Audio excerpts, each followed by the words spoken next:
Ја слушате програмата Низ Светото Писмо.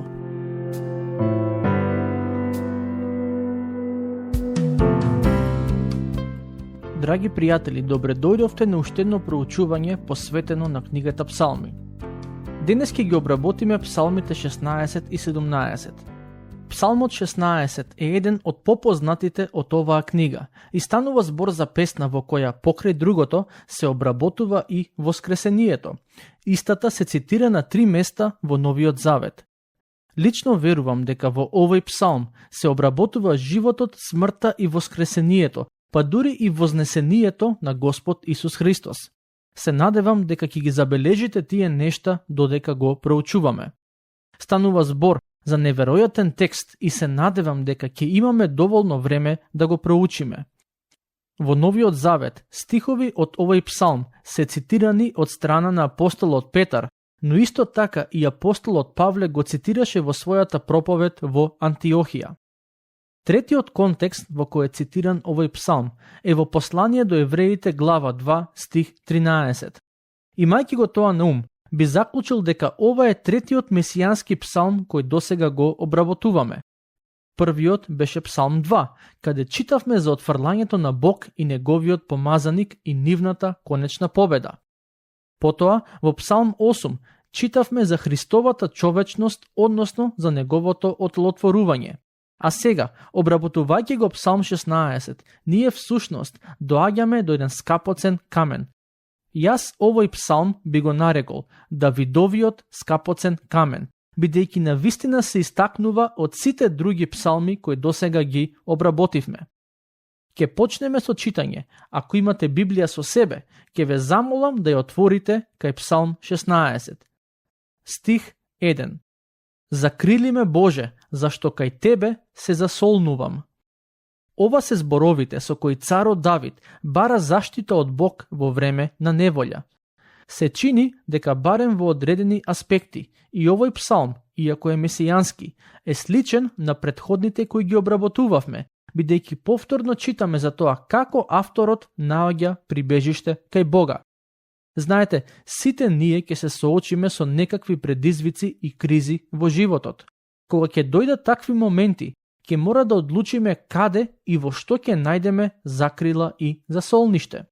Давид бараше заштита од Бог, кога Господ Исус беше на оваа земја, во тешките моменти пред да биде уапсен, а потоа и распнат, и тој најде засолниште кај небесниот татко во молитва. Самиот тој одлучи да дојде на овој свет, да живее помеѓу луѓето и да го даде својот живот за наш откуп. Никој не го примора да го стори тоа, туку го направи поради љубов кон нас за да не спаси.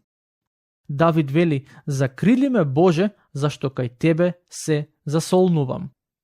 Ова се зборови кои и ние денес можеме да ги користиме за да побараме помош од Бог во време на потреба. Стих 2. Му реков на Јахве, Ти си Господ мој, без Тебе нема блаженства за мене. Не знам дали некогаш ви се случило да се најдете на убаво место, било да станува збор за некоја убава шума, планина или пак на плажа, да погледнете нагоре и да си помислите, Боже, Ти си мојот Господ, без Тебе нема блаженства за мене. Дали некогаш сте му го кажале тоа на Бог? Поентата на овие зборови е следната. Боже, ако Тебе те немам, ништо друго не ми вреди во животот. Потребна е длабока вера за тоа да се каже и вистински да се мисли. Да, вистина е дека секој од нас има многу благослови во животот. Самиот живот ни е благослов. Можноста да имаме семејство и пријатели е благослов. Работата која ја имаме, поради која можеме да имаме се што ни треба во животот, е благослов. Но каква е вредноста на сите тие благослови ако Бог не е во нив? Каква е вредноста на се што поседуваме ако го немаме Бога? Стих 3. Посветиите кои се на земјата, вистинските благородници, со радост копнеам. Давид ги нарекува верниците светии и благородници и вели дека со радост копнее да биде со нив. Имате ли и вие ваков копнеш во срцето за верниците? Знаете како се искажува тој копнеш? Преку присуство на црковни богослужби. Тоа е место каде се собираат верните. Стих 4. Оние што следат туги богови, ги намножуваат своите страдања. Не дека постојат други богови, освен оној кој ни е откриен во Светото Писмо, но луѓето сепак почитуваат одредени божества, кои според Писмото се всушност лажни богови. А оние кои нив ги следат, живеат во заблуда. Патем, во времето на Давид, народите кои живееја околу Израел си имаа своји божества, кои за жал со тек на време беа прифатени и од страна на некои израелци. Меѓу тие божества најпознати беа Дагон и Ваал. Една од 10 Божи заповеди се однесуваше токму на ова. Бог им заповеда на израелците да немаат други богови освен Него, но тие не ја сватија таа заповед сериозно и затоа си навлекоа многу неволји. Овој стих треба да биде предупредување и за христијаните денес. Ако тргнеме по други богови, а Бог може да биде и богатството, парите, пороците, кариерата, статусот во општеството и слично, ние ќе си ги намножиме своите страдања. Во животот секако ќе имаме страдања, но ако тргнеме по овие или други слични богови, нема да си го олесниме, туку напротив, ќе си го направиме животот покомплициран. Стих 5 и 6. Господ е дел на моето наследство и од чашата моја. Ти си оној кој го држи в раце наследството мое. Мегите ми паднаа на најубавото, зашто наследството ми е најубаво. Колку прекрасни зборови. Господ е дел на моето наследство. Авторот всушност повторно кажува дека токму Господ е најдоброто нешто што тој го има во животот. Во свет во кој има грев и страдање, тој се угледува на Господа и од него ја црпи својата радост. И самиот Господ Исус Христос ја наоѓаше својата радост во небесниот татко тогаш кога беше на овој свет, соочувајќи се со гревот и неговите последици. Патем, во писмото, зборот чаша често се користи за она кое му е дадено на човекот како животни околности, ресурси, благослови и слично. Авторот вели, Господ е мојата чаша, односно како да сака да каже, Господ е мојата реалност. Тој не е само мое наследство, туку и реалноста која ме окружува. Во Псалм 23, царот Давид пак вели дека неговата чаша се прелева. И во тој псалм, а и во овој кој го проучуваме, неговата поента е да каже дека Бог премногу го благословил во животот. Верувам дека истото може да се каже за секој од нас, но прашањето е, дали ги препознаваме благословите кои Бог ни ги дал? Не зборувам само за материјални, туку и за духовни благослови. Господ Исус дојде за да ни даде живот во изобилство. Тоа го пишува во Евангелие според Јован, глава 10, стих 10. Тој дојде за нашата радост да биде полна. Тоа го пишува во Евангелие според Јован, глава 15, стих 11. Дали сте благодарни на Господ за духовните благослови, за спасението, за мирот, за љубовта? Стих 7. Ќе го благословувам Господа, кој ме вразумува, па дури и ноќе ме учи мојот внатрешен глас. На што размислувате навечер кога не можете да спиете? Давид размислувал за Господ. Со тоа доаѓаме до оној дел од псалмот кој се цитира во Новиот Завет. Забележете што пишува во стиховите 8 до 10. Секогаш пред очи ми е Господ, зашто тој е од мојата десна страна, за да не се поколебам. Заради тоа се радува срцето мое и воскликнува јазикот мој, па дури и телото мое спокојно почива, зашто ти нема да ми ја оставиш душата моја во пеколот, ниту пак светецот твој да види распаѓање. Ова е месијански псалм и овие зборови кои ги прочитавме се однесуваат на Господ Исус Христос и неговото воскресение. Истите се цитирани од страна на апостолот Петар на празникот Педесетница. Слушнете што тој вели во книга Дела, глава 2, стихови 25 до 27. Зашто Давид за него вели: секогаш го гледав Господ пред себе, тој е од мојата десна страна, за да не се поместам. Затоа се развесели срцето мое и се возрадува јазикот мој, а уште и телото мое ќе почива во надеж, зашто ти нема да ја оставиш душата моја во адот, ниту пак ќе дозволиш твојот праведник да види распајање. Потоа Петар вели: ти си ми ги покажал патиштата на животот, ти ќе ме исполниш со радост преку лицето свое. Мажи браќа, нека ми е дозволено да ви зборувам слободно за прататкото Давид, дека тој умре и беше погребан, а гробот негов е меѓу нас се до денешниот ден. Според некои верувања, Давид е закопан кај храмот или пак во близина на храмот.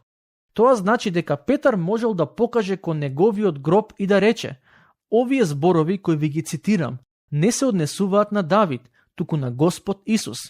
Потоа Петар рече: па бидејќи беше пророк и знаејќи дека Бог му беше ветил со заклетва дека ќе постави некој од плодот на неговите бедра на престолот свој, предвиде и кажа за воскресението на Христос, дека нема да биде оставен во адот и дека телото негово нема да види распаѓање. Некои толкувачи на писмото сметаат дека овие стихови од псалмот воопшто не се однесуваат на Христовото воскресение, но не е важно што велат тие, туку она што апостолот Петар го кажа на проповета за празникот Педесетница. Ако треба да изберам кому да верувам, дали на денешните толкувачи на писмото или пак на апостолот Петар, кој на празникот Педесетница што туку го прими и се исполни со Светиот Дух, мислам дека изборот е повеќе од очигледен. Преку таа негова проповед, неколку илјади луѓе поверуваа во Господ Исус во еден ден и се придружија на првата црква, а некои од нив го однесоа Евангелието назад во местата од кои дојдоа. Но Петар не заврши таму со проповедта.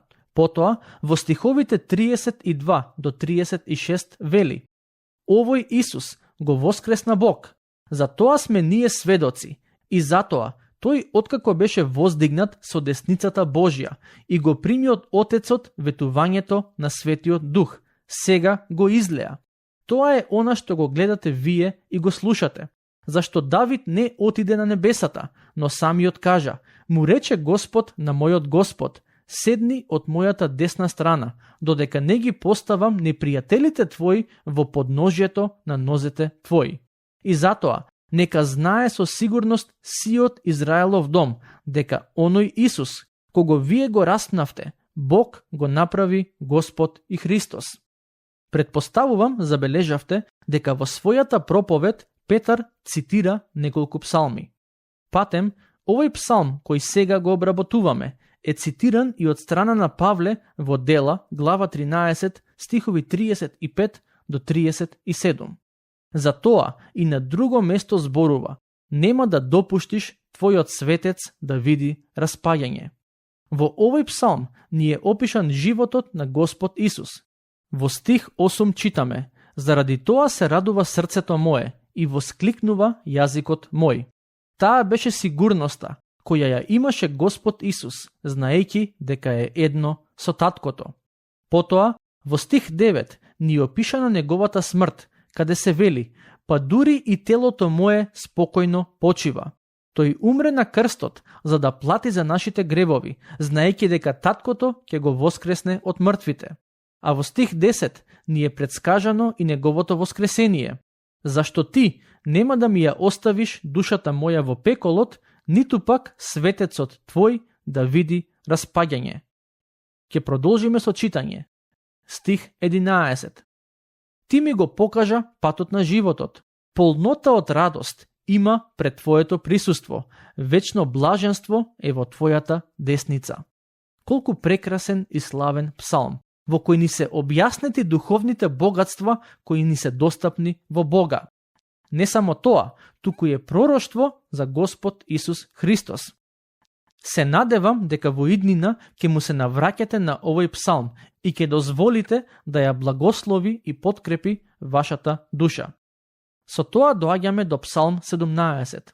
И всушност, уште сега сакам да напоменам дека почнувајќи од Псалм 16, па се до Псалм 24, ние имаме нов дел на песни, кои се тематски поврзани. Знаете, во некои од црковните духовни песнарки, песните се подредени според тематика, например, песни за покаяние, божикни песни, песни за славење, евангелизаторски песни и слично.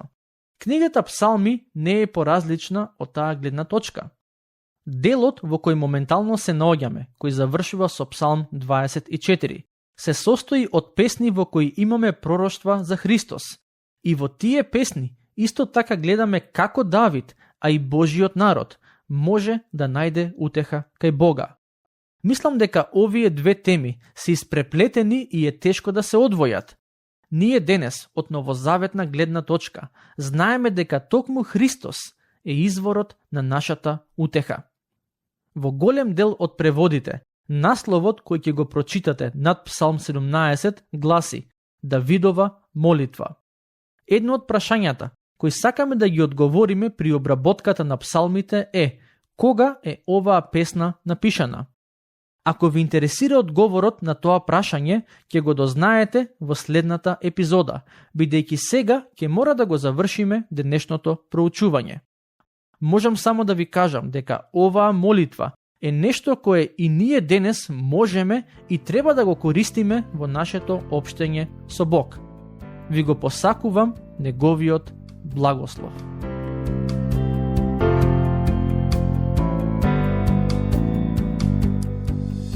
Слушнавте епизода од програмата Низ Светото Писмо.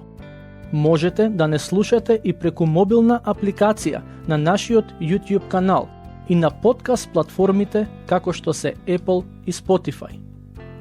Ако ви се допаѓаат нашите епизоди, споделете ги и препорачајте ги на вашите пријатели. Бидете слободни да ни оставите свој коментар или да ни пишете на нашата имейл адреса nizsvetotopисmo@gmail.com. Следете ги нашите страни Низ Светото Писмо на Facebook и Instagram. Епизодите од оваа серија можете да ги најдете и на нашата веб страна ttb.twr.org.